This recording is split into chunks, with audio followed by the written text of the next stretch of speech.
everyone, and welcome to the Creative Design Team's YouTube collaboration for May. I am so excited to share that we have published another sketchbook to help with scrapbook layout designs. This format is an 8.5 by 11 sketchbook, which is a size that I absolutely love creating in. I know you may have seen me already do some layouts in 8.5 by 11, and you know how much I love this sort of size with scrapbooking. I'm actually scrapbooking 2023 in this size, and I also have a girls' vacation album, which you might have seen a few pages of those that I've done over the last few months. So this book is really going to come in handy when it comes to creating layouts that I know that I need a little bit of a jump start if I don't have an idea already in my head. There are 42 sketches within this sketchbook. All 7 of us have contributed to this, and I absolutely love all the other sketches that the Creative Design Team girls have put into this book.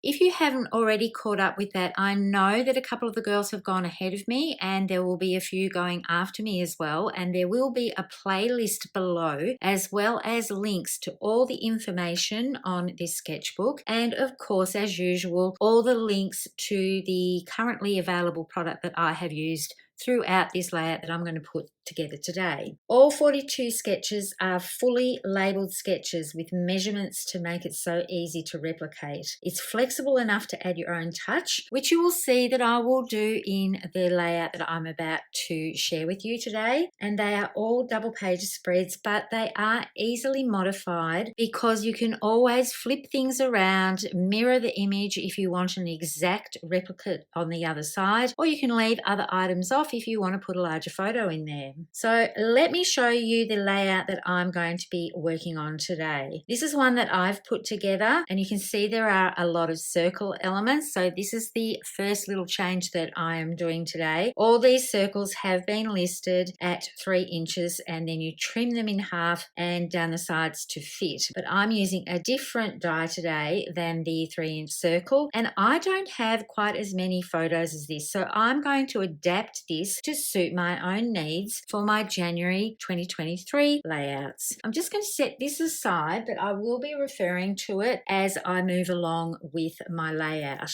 I am making this into a double page spread, so I've cut my base layers at 8.5 by 11, and of course I'm using White Daisy as the base. And instead of circles, I'm actually going to use this thin cut here, which is from the current Cossette card making stamp set and thin cuts. But this is quite a versatile die, so what I'm doing today is actually creating, you remember I had all of those circles across the bottom. I've actually created some arches, but I haven't made them the full size here. So what I've done is trimmed my pattern paper down to just shy of 3 inches. So you can see there is a tiny little gap here. Now I'm using a mix-in pack, and it's actually from the January to March catalogue from this year. I thought the colours within this set would work really well with a summertime style layout. I'll just bring in the photos that I'm going to use. I've already matted them as per the instructions, but I've also added a little white mat, and you can see that I've got primarily beach photos. And from the original sketch, instead of having a block of 6 on this side and 2 under here, I'm actually short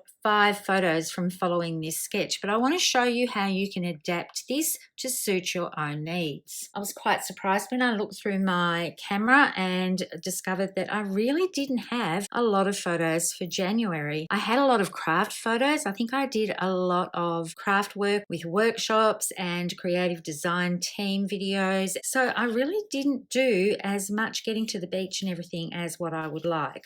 But I sort of felt like these patterns here really suited the beach style photos that I've got, and also they sort of replicate beach umbrellas and beach balls as well with this sort of shape, so I thought that would suit quite well. So what I've done with most of these is cut a 3-inch strip. I'm going to bring in my Cuttlebug because it's quite easy to put on top of my desk here, and when I've been cutting these, I've done some partial die cutting.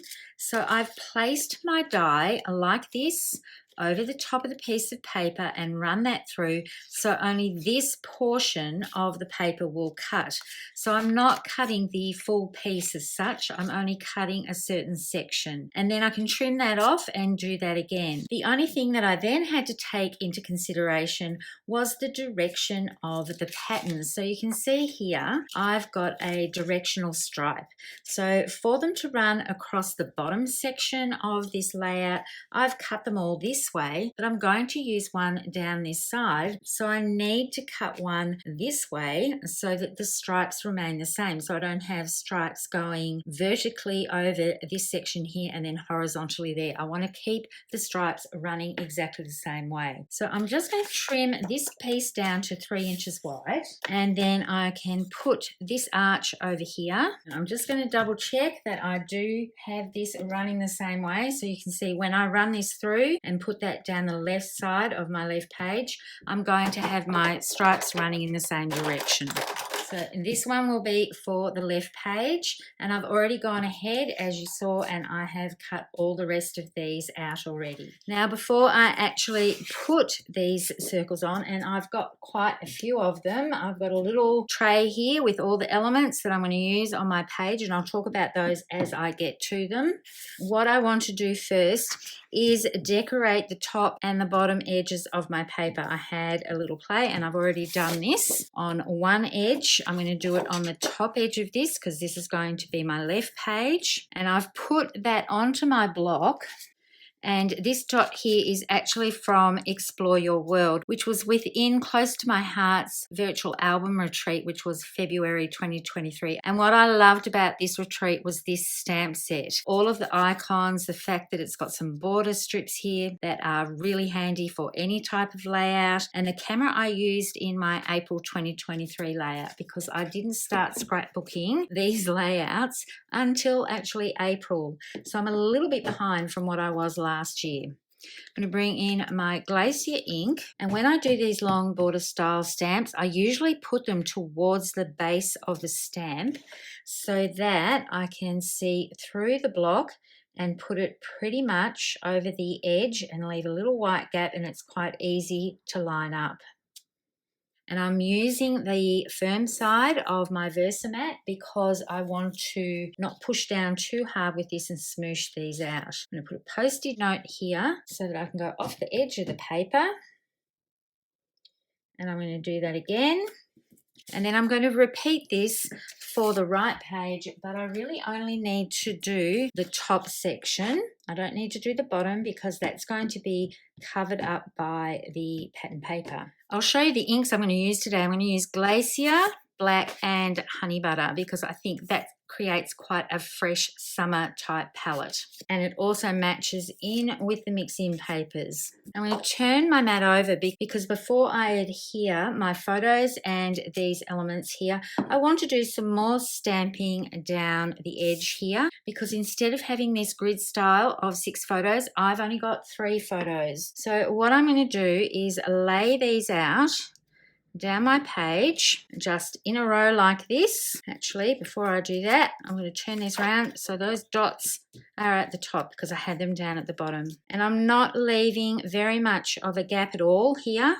But what I'm going to do, the reason why I'm putting this here now is because I'm going to do some stamping off to the right. So I'm going to move these along just a little bit, and then I'm going to put a Post-it note down here because I don't need to stamp past this point, so that's going to create a mask. And then I'm going to bring in this I Heart Summer, which was a stamp of the month in 2022 in June, and I've put these onto a block. I'm going to use the words here to create a little bit of background stamping down this edge. I'm going to do it all in Glacier, and I'm going to stagger them. So you would have seen when I used the dots before, I actually have them all loaded up on my blocks ready to go. I'm just going to ink this up, and I'm going to come in.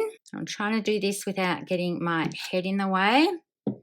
And then I'm going to pick the next stamp I want to use. And this one is going to come, I need to bring this closer to me because I really want to look through my block so that I can see what I'm doing, so I get this all nice and straight. And I don't want the words to all match up all down this side. I want it to be staggered. And I've got another post-it note here that I can put off to the edge so that I can run this next one all the way to the edge of the paper. I don't want this pool party here, so I'm just inking up so that I'm not getting that word there, but it doesn't really matter because it's going to be hidden underneath the photos anyway. So I'm going to keep doing this until I have gone all the way down the edge of the page, and I'm going to mix up which words I'm using each time. So when I want something to finish even closer, I can bring in this post-it note,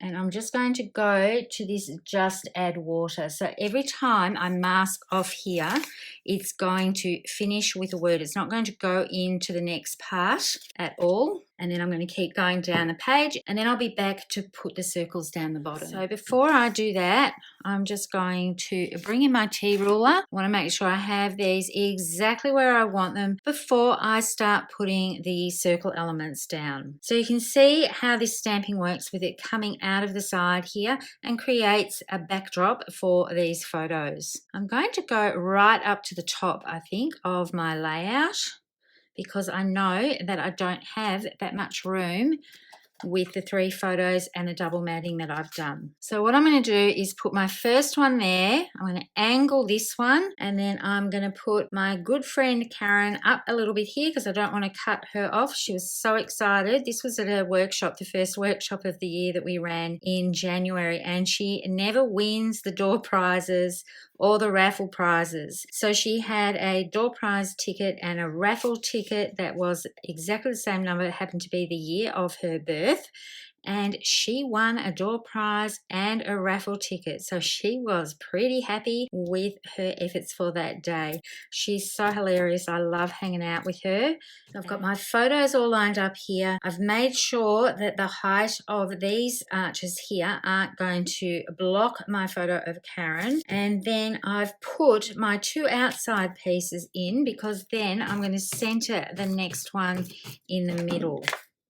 So because these are roughly 3 inches, so this would be 3, 6, 9, but our width of our 8.5 by 11 doesn't quite go to 9 inches. So I'm going to overlap these and put that down here. Now, when I was laying out the next row, I decided that it was getting a lot of color along here and that I wanted to introduce just some plain cardstock so that it would break up all of the patterns. So the way to do the next row is to start with the pattern you want, and I'm going to flip this one over so I get the other side, because as you know, all of our printed papers are double-sided, and this one is going to go so that it's in the middle of these 2 points here. Now I know that I've cut these so that they're just a little bit bigger than what they need to be in length, but I wanted to make sure that I had everything in place so that no matter where I put them, I wasn't going to end up with a gap at all of white cardstock coming through. So once I've got my first one lined up, I can bring in my T ruler again, butt that up to there and go in with the next one. Now this one's going to hang off the edge, so I only need to put adhesive on this side here.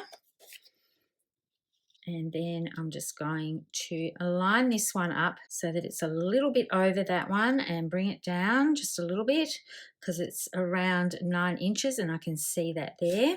And then I'm going to, I think, bring in a Glacier one next and then put, I can't do yellow against yellow, or that's actually honey butter if I'm going to get all nice and technical. I'm going to adhere this one because then my Glacier one will go in between and line up in the middle of these 2 sections. And I'm going to, this is the center point here, the highest part of that circular part. That down, and then my Glacier. And I'm using the light side of Glacier right throughout this. I feel like the light side of Glacier for me is just the right color for my beach photos. And then this one goes with the topmost part in between these 2 circles here. And you can see they're all different heights, but now that I'm going to do the bottom row, it will all cover up. I just need to move this up a little bit, and then I can lay out the next row.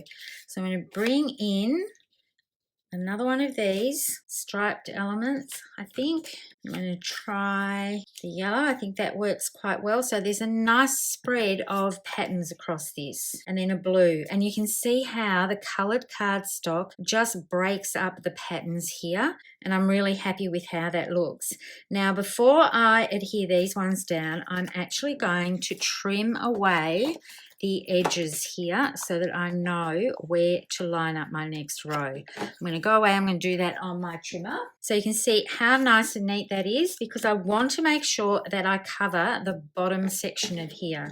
So I'm going to bring in those pieces again, and this is why I wanted to use that die cut, the arch, because I knew that I didn't quite have enough photos to bring it all the way down. I wanted to have a little bit of a fun one on an angle here, and that just extends the sketch a little bit. So on the sketch you can see these are all half circles here, but I've actually brought them up a little bit. I'm going to go ahead and I'm going to stick these ones down now, and I really did want to show you that you can create borders and things like that on an 8.5 by 11 and still make it look good without overwhelming the page. I think because I'm going to leave white space here and a little bit over in this section here, it's enough to break up all this pattern down the bottom and not make the layout look too heavy or overwhelmed for the 8.5 by 11 size. So I'm going to trim off this bottom section, and I really like the fun of this. I could keep going if I wanted to and add in some more, but I think 3 levels is enough. You can see if I put my hands here, if you don't have that arch die cut, you can use just your normal circles to create this. But I wanted to show you how to elevate the design and make it your own if you wish. So now I'm going to adhere this side of the page with these elements just like I did along the bottom here. I'll bring in my photo. I'm going to stamp a title along here, and I've got some other icons in my tray here that you might have seen, and I have cut all of these out except for the Say Cheese from the I Heart Summer Stamp of the Month. And I didn't want to do the whole strips like this. I stamped them and then I've cut them apart and I've stamped them in Glacier and Honey Butter, and that matches the papers here. The Glacier is the stamping here, and I've also stamped some of the words in black to use as accents as well. So I'm going to layer some of those up along here. So let me get all of this adhered down and then I'll be back with finishing off the pages. You can see how this is all coming together now with this little element coming down here. I'm only going to keep this as 2 rows, and I've got a little circle poking out from the top of this photo. I just feel like with the decoration across the bottom here, I only need 2 layers up in this section. So now I'm going to stamp the month under here, and I'm using the Havana alphabet. This is currently in the core catalogue, and I used it for April, so I've decided I'm going to use it right throughout 2023. So I have already lined up the back part of January because there are 2 A's. I've put the last part of the word on the block, and then I'll add in the J and the A once this is stamped in. I'm just going to bring in a scrap envelope I've got here just to make sure that everything is stamping nicely. I want to make sure that I get this to look as good as possible because I'm going direct to page. If you ever do direct to page and something goes a little bit wrong, you can always then stamp it onto some white cardstock or whatever cardstock you're using and put that over the top and make a little bit of a banner out of it. So I'm going to make sure that I ink this up really, really well, and I'm going to line it up to the edge of my photo. And once I've got that done, put it down, and I'm applying fairly firm pressure and I'm letting the ink absorb into paper. I don't want to rush this. I want to make sure that it comes out nice and black and as good as it can possibly be. Really happy with how that looks. So I'm just going to clean off my block, line up the J and the A onto my block, and I'm going to swap my block out because I don't want this much surface area. I'm going to put this down on my Versamat and use this as a little bit of a guide to get that edge of the letter nice and straight. Versamats come in handy for so many things. So this 2x2 block is a better size to put this on. And once again, I'm going to do a bit of a test run just to make sure that I get everything all nicely inked. I think that's good to go. And I do apologise if I get my head in the way, I'll just crop that bit out of the video, but I really want to line this up perfectly. All right, so that's all in place. Love how that looks. I think I'm going to do some other stamping direct to page. I've got this Chasing Sunshine, so that's going to be a little subtitle up here over the top of this semicircle. I'm actually going to do this upside down so that I can get closer and not reach all the way across the camera view. This sentiment is from the Dream Maker stamp set. Now I'm going to bring in the embellishments that I'm going to be using. I've already done a little bit of a sort, and as you saw before, I had a heap of pre-cut ones that I've done from some stamps. So I'm just going to bring in my tray here with all my bits and pieces. I've got this Say Cheese. I've stamped that from an old Hostess Rewards set, so I thought that might work well going across here as well. This area here I'm going to leave clean to put my journaling on. So now that I've got that there, I'm going to start bringing in some of the other elements that I've pre-stamped. Now, so I'm just standing back and having a look at that, and I think I'm going to stop there. I think I've got enough going on here. Actually, I'm going to take those glasses away because I've got a little cluster here, and what I might do is just add the Summertime and have a double little strip there. I'm going to adhere this down, and I'm also going to pop some up on foam tape. So while I'm putting that down, I want to talk to you again about the book. So make sure that you have a look in the description below. 42 sketches, all with measurements and detailed sketches. Everything is labelled, so it's quite easy to work out what goes where if you want to follow the sketch exactly. Just going to bring in these little dots to start putting all these things down. It's been a really fun collaboration to work on with the creative design team. We really enjoyed doing the 8.5 by 11 sketches. So I'm hoping that you're thinking you might enjoy doing that style format as well. Now that I don't have quite as many photos, I'm finding that this format will work well. But if I was still scrapbooking young children, I think I would look at this sort of format and do a themed album for them. I could do birthdays through the years. I could do Christmases in one book so that they've got a highlight reel of just those things that they might like to flip through and see the changes over the years. So it doesn't have to be a yearly album. It can be done to suit whatever needs you like. This size also works for, as I said before, I've been working on a vacation album that I did with some girlfriends for, I think we were away for 12 to 13 days. And it's been a really good size to work on for that. So I'm sure you'll see me do a few more layouts in 8.5 by 11 format now that I've got the sketchbook to help me along. I nearly forgot that I had some stickers that I'd sorted through that I wanted to bring in, and I just saw them off to the side. So I've got some arrows that I thought would be good to put around some of the photos and just bring a little bit of attention into things. I don't know if you remember these really old My Crush album stickers and pieces of paper. I've gone through some of those and I've found them, and I just think they're going to be perfect for this page. So I'm just going to add a few of those in here. So I'm just building up little clusters of these. So now what I might do is just go through my dots and sprinkle those around. Thank you so much for tuning in and hanging in there while I put all of this together and go through the thought process as it's all happening. As I said at the beginning of the video, don't forget to check below. Make sure you click on See More when you see the little description. Click on See More. You'll find the playlist so that you don't miss out on any of the Creative Design Team girls' layouts. That will be updated every time they add their videos to YouTube. There are a couple of videos that have gone before me, so make sure you catch those. And also there will be a link for this brand new sketchbook, 42 sketches, and you could vary this with different shapes. You could use triangles instead of circles. You can use rectangles. You can use hexagons, pentagons, whatever you like, or hearts going across here. The sketches are there to give you a jumping off point. And you'll see here we've got little embellishments. I've put florals into here. That doesn't signify that you necessarily have to put a floral element in there. They're there to show you that this is a possibility of where embellishments can go. And I think this is a really fun double page layout to kick off my 2023 album. Thank you so much for tuning in. Hang around for the photos. I'll put some little dots around so you'll see those in the pictures. I hope to see you next time. Happy crafting and bye for now.